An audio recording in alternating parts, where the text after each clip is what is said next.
phone কৰিছিলে আমাৰ ইয়াৰ পৰা এই লুইটপাৰ ফিল্ডৰ ওচৰৰ পৰা প্ৰশান্ত শইকীয়াই আৰু বামপৱতীয়া বাহুছবি এইটো তেওঁলোকৰ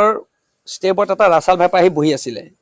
আৰু ৰাছাল ভাইপাটো দেখাৰ লগে লগে মোলৈ ফোন কৰিলে মই আহিলোঁ আহি পেলাই হয় ৰেস্কিউ কৰিলোঁ এইটো ৰাছাল ভাইপা হয়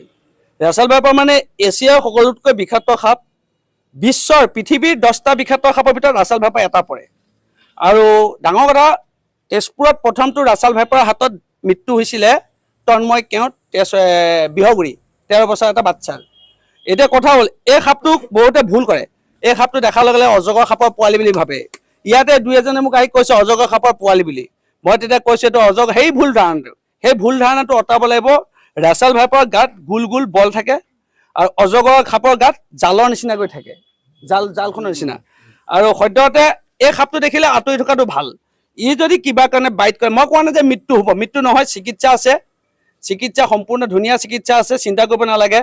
খালি এটাই কথা ভয় খাব নালাগে তৎকালীন হস্পিটেল যাব লাগে আৰু হস্পিটেল গৈ চিকিৎসা ল'ব লাগে আৰু ই বাইট কৰিলে তাৰমানে 99% চিয়'ৰ বুলিয়ে ক'ব পাৰি আৰু কিডনি ডায়েলিচিছ কৰিব লাগিব ইয়াৰ বিষটো ইমান ভয়ংকৰ ইয়াৰ বিষে তাৰমানে ইমানে ক্ষতি কৰেগৈ মানুহজনক কিডনিও ডায়েলিচিছ কৰি থাকিব লগা হয় আজি মই এতিয়া এইটো বন বিভাগক দিমগৈ আমি বন বিভাগে এইটো তাৰ ব্যৱস্থা হয়তো জুত পঠাব বা কাজিৰঙাত পঠাব তেওঁলোকে আহি লৈ যাব আৰু সকলোকে মই অনুৰোধ কৰিছোঁ যাতে সাপখিনি চিনক বিষাক্ত সাপ কোনটো অবিষাক্ত সাপ কোনটো আৰু বিশেষকৈ অসমত 7টা বিষাক্ত সাপ প্ৰথমতে 6টা আছিলে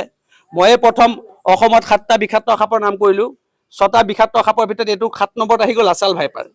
আৰু ৰাছাল ভাইপাৰ মই এতিয়ালৈকে আজি ডেটলৈকে এইটো 7টা ৰেস্কিউ কৰিছোঁ শোণিতপুৰ জিলাত এনে ইয়াক পোৱা যায় চিৰাঙত পোৱা যায় বঙাইগাঁৱত পোৱা যায় অলপ বাক্সাৰ ফালে আছে কিন্তু মধ্য অসম হিচাপে অকল তেজপুৰতে পোৱা গৈছিলে বিহগুৰি ছাগলীয়াখতৰ ওচৰত আৰু আজি পৰ্বতীয়াত বামপৱতীয়া বাহুছবিত পোৱাই পেলাই বৰ দুৰ্ভাগ্য যে ৰাছাল ভাইপাৰ তাৰমানে এতিয়া তেজপুৰৰ বিভিন্ন আশে পাশে